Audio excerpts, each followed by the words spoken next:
You probably think that shifting your reality requires months, maybe even years of constant visualization, effort, and healing. You might believe that breakthroughs only come when you've suffered long enough. Or perhaps you think that alignment with your desires will only arrive after you've ticked every spiritual box and mastered every technique. But what if I told you that the real quantum leap, the true shift, actually happens in a moment so subtle that most people miss it entirely? There is a hidden pattern, one that's invisible to the untrained eye, that appears just before someone's life begins to transform. It doesn't happen when they work harder. It doesn't happen when they try more. It doesn't happen when they force things. It happens when something inside them simply stops. When they stop forcing. When they stop doubting. When they stop chasing. That's the moment the field responds. And when that shift happens, everything begins to rearrange itself. In this video, we're going to uncover the exact frequency that activates a quantum shift. We'll explore why simplicity is the one thing your ego can't handle, and we'll dive into the energetic skills that matter more than any strategy. You'll also learn to recognize the signs that you're on the verge of leaping timelines, and why breakdowns are not signs of failure. They are initiations. But let's start with something you might have felt but never named: the resistance to ease. It's that moment when things start flowing and you begin to feel uneasy. It's that moment when you have a deep inner knowing that everything is aligning, and yet your mind demands proof. You felt it, the tension between your soul's clarity and your ego's survival patterns. We live in a world that glorifies struggle. Effort is worshipped. Complexity is idolized. If something feels too simple, we often assume it must be wrong. If something comes too easily, we convince ourselves that we must not deserve it. But here's the truth: the quantum field doesn't respond to how hard you work. It doesn't respond to your effort. It responds to how clear you are and how clean your frequency is. And clarity is almost always found in simplicity. The challenge is that simplicity threatens the false self, the identity we've built around trying, fixing, and proving. Because if it's simple, what does that mean about all the effort, all the struggle, all the drama? If the solution is simple, what does that say about the identity you've created around complexity and effort? Simplicity strips away the drama. And when there's no more drama, there's nothing left to hide behind. This is why so many people unconsciously sabotage their own shifts. Not because they're broken, but because they're afraid of what happens when all the noise disappears. They expect lightning. They want fireworks. Field, however, gives them silence. But in that silence is where the shift truly happens. The quantum field is always mirroring. It's not waiting for your next affirmation or for you to check off another item on your to-do list. Simply vibrating with your current identity. The moment you drop the need to force and just be, the feedback loop changes. You stop waiting for the external to validate the internal. You stop adjusting your frequency to fit your circumstances. Instead, you begin to hold your tone no matter what. This is the difference between manifesting and shifting. Manifesting often implies creating something out of lack. It suggests that you need something you don't have, and you're trying to bring it into existence. Shifting, on the other hand, is becoming the version of you who already exists in another timeline. And the only thing separating you from that version, from that reality, is your frequency filter. Not time, not effort, just energy. So let me ask you, what if the reason your shift hasn't happened yet isn't because it's hard, but because it's unfamiliar? What if the reason you haven't shifted yet is because you've been trying to think your way into a new timeline instead of feeling your way into it? And what if the real block isn't your environment, but your attachment to complexity? In the next part of this video, we'll reveal why so many people fail to stabilize their signal, and how your blind spots might be creating static that the quantum field simply can't interpret. You'll learn the hidden ways you resist resonance, and how to start broadcasting from a place the universe can finally hear. This simplicity, it's your portal. Once you feel it, everything changes. Now, if quantum shifts are so simple, why do so few people experience them? Why does it feel like an invisible wall keeps you looping in the same emotional patterns? Even when you know better, why do your efforts plateau just when you think you're getting close? It's because simplicity requires something far more demanding than effort. It requires awareness. Awareness, when stripped of the safety net of complexity, can feel terrifying. When things are complicated, you have something to blame: the tools, the method, the process. But when it's simple, there's nowhere to hide. The spotlight turns inward and you're left with one uncomfortable question: am I really ready to shift? Let's dive deeper into what's blocking most people from holding the right frequency: blind spots. These aren't flaws. They're patterns you're too close to see. They're emotional reflexes you've normalized. Narratives you've repeated so often that they now feel like truth. The quantum field doesn't respond to what you consciously want. It responds to what you unconsciously are. So while your mind may be visualizing abundance, your frequency might still be coded in scarcity. Not because you're not trying, but because you've never questioned your default signal. Take a moment and feel into that. What do you broadcast when no one is watching? What's the emotional climate of your inner world when you're not actively doing the work that's your true frequency, the one the field is picking up? This is where the first true mastery skill comes in self-awareness. And I'm not just talking about journaling or daily reflection. I'm talking about cultivating the kind of awareness that watches your thoughts while they're happening without judgment, without fixing. It's the kind of awareness that recognizes when you're reacting from survival and, instead of collapsing into it, chooses a different response. The next shift is even harder: radical responsibility. This is where your frequency starts to clean itself. It's not about blaming yourself for everything that goes wrong. It's about claiming everything you're emitting, especially the parts of you that you'd rather disown. When you shift from asking, "Why is this happening to me?" to "What is this showing me about my resonance?" the field starts to mirror you differently. Victimhood is loud but incoherent. Ownership is quiet but magnetic. And then comes the skill that amplifies everything: accountability. These are the vibrational anchors you return to no matter what life throws at you. Most people wait for life to validate their state, but quantum shifters hold their frequency until life has no choice but to reflect it back to them. Accountability means showing up for your state, even when it's inconvenient, even when the evidence suggests nothing is moving. And finally, the most paradoxical one: detachment from perception. We're taught to judge everything. This is good. This is bad. This means I'm close.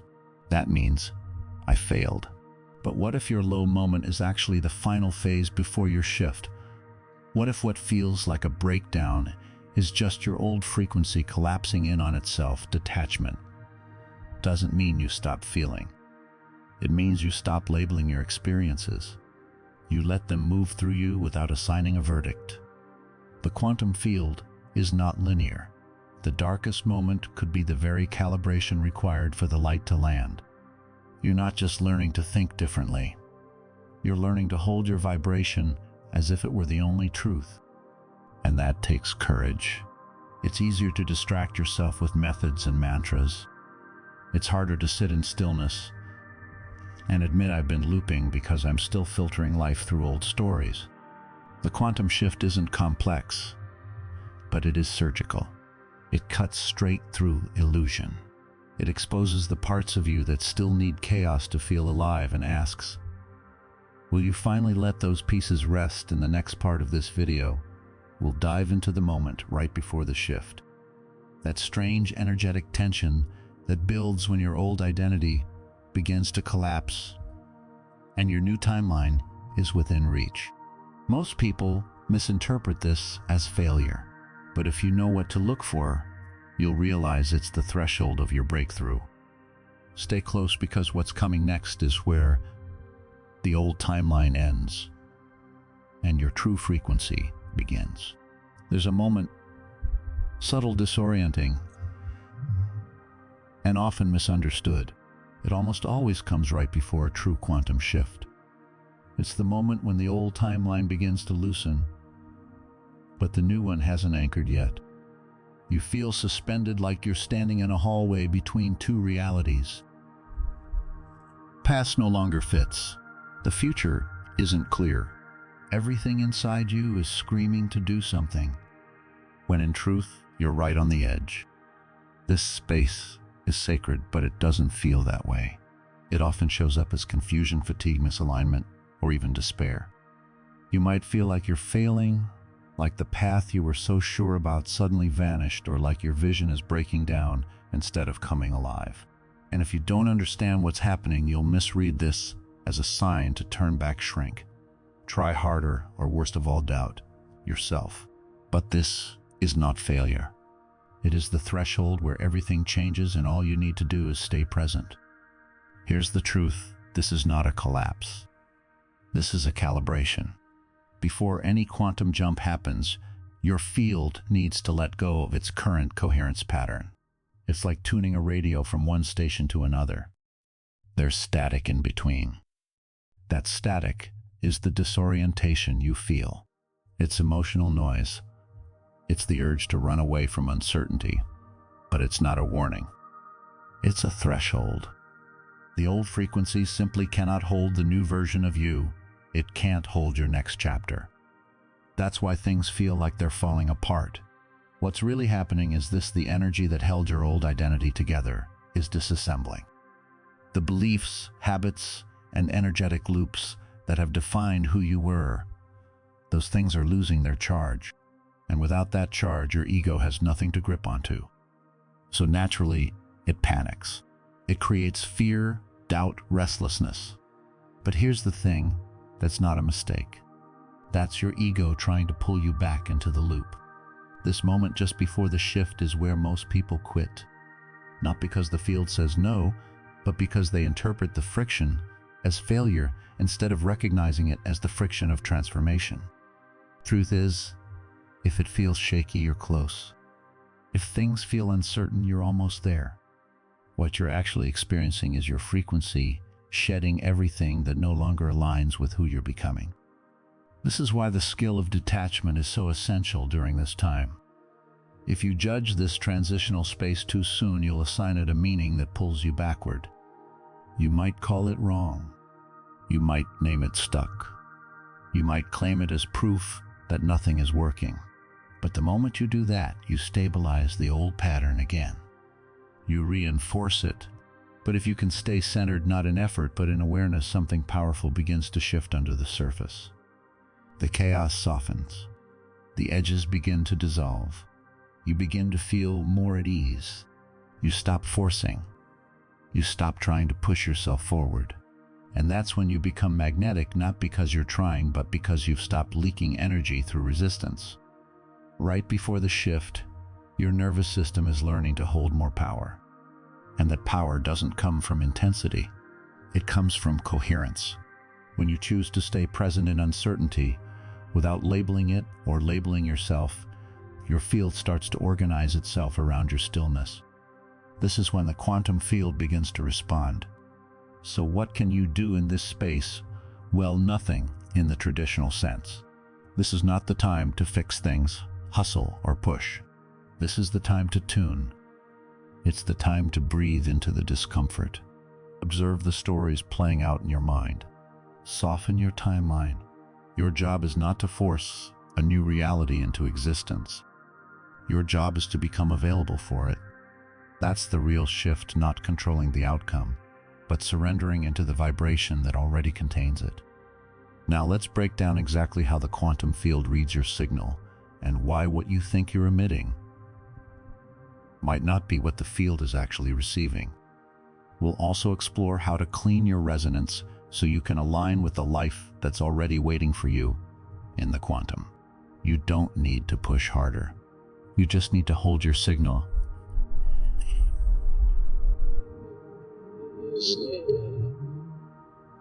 Especially then, that's when the portal opens. That's when reality bends. That's when your shift becomes inevitable. Let's talk about signals. You've likely heard that the quantum field responds to frequency. not words. But here's what most people don't realize: your energy is always broadcasting, whether you mean for it to or not. What you're broadcasting isn't necessarily your intention. It's your embodiment. You can say you're ready. You can write affirmations. You can meditate, even visualize every detail of your dream timeline. But if underneath all of that your signal is laced with doubt, urgency, fear, or performance, then that's the true message the field is receiving. The quantum field doesn't respond to language. It mirrors resonance. So what does that mean? It means that your inner world is your only strategy. Your nervous system is the instrument that tunes your life. Coherence, the deep, unshakable alignment between thought, emotion, and state, is the key signature the quantum field listens to. Coherence doesn't require perfection. It requires presence. Think of it like tuning a radio. If you're even slightly off the station, all you get is static. You might hear a word here, a melody there, but it's fragmented, distorted. The same is true for your field. When your frequency is filled with contradiction, when you're wanting but not believing, asking but not receiving, speaking but not feeling, your signal becomes unclear. And when your signal is unclear, the field only has one response: delay. This is why quantum shifting isn't about doing more. It's about cleaning the signal. Cleaning your signal doesn't mean censoring your feelings. It means aligning them. It means owning your energy so fully that there's no split between your intention and your embodiment. But here's the catch. Most people try to force coherence. They try to think their way into a feeling. They analyze their vibration, overprocess their blocks, micromanage their inner state like a project. But coherence doesn't come from control. It comes from surrender. You can't fake resonance. You can't intellectualize your way into magnetic alignment. You feel your way there by softening into the truth of who you already are. So what creates that level of resonance? Clarity, stillness, honesty, choosing to embody what you want before it shows up, not in performance, not in delusion, but in calm certainty. This is the energetic signal the quantum field responds to. I already am. I already hold. I already resonate. Not because it's here, but because it's true. And this is when your field begins to shift. Not from effort, not from striving, but from attunement. When your nervous system begins to trust your frequency, it stabilizes. And when your signal stabilizes, your external reality can finally organize around it. So here's the moment of truth. Comment, I am the shift.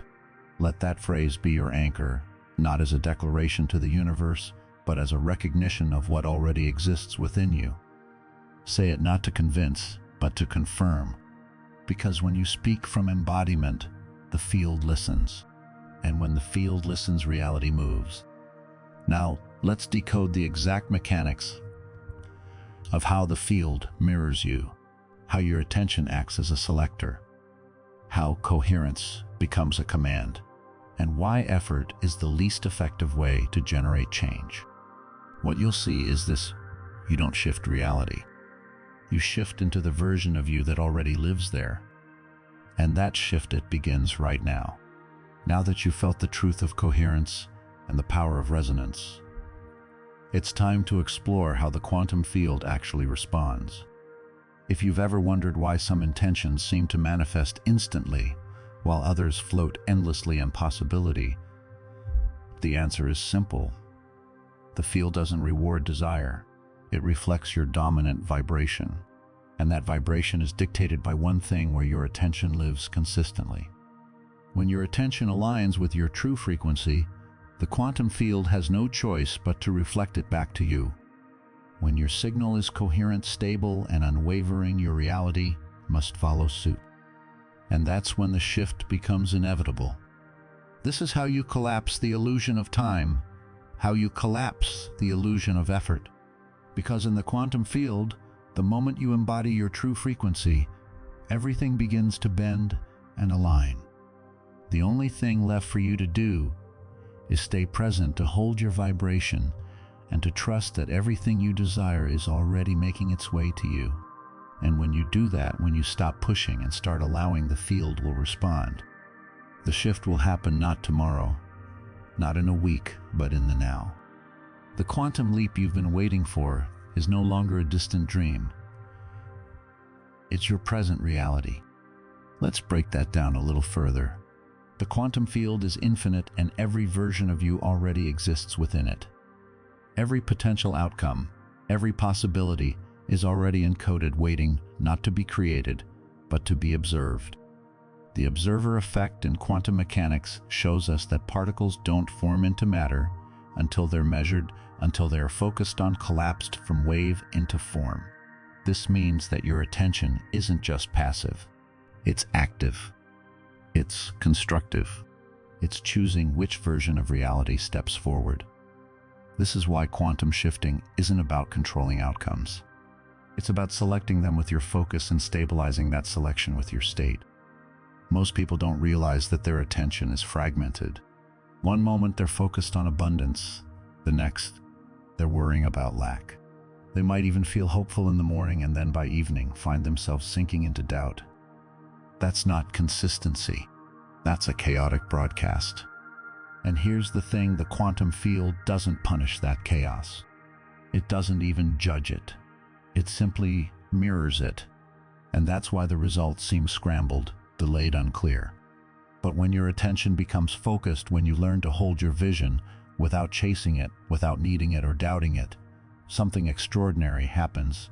The potential timeline begins to organize around you. The people, the resources, the moments, and even the smallest of decisions start to align.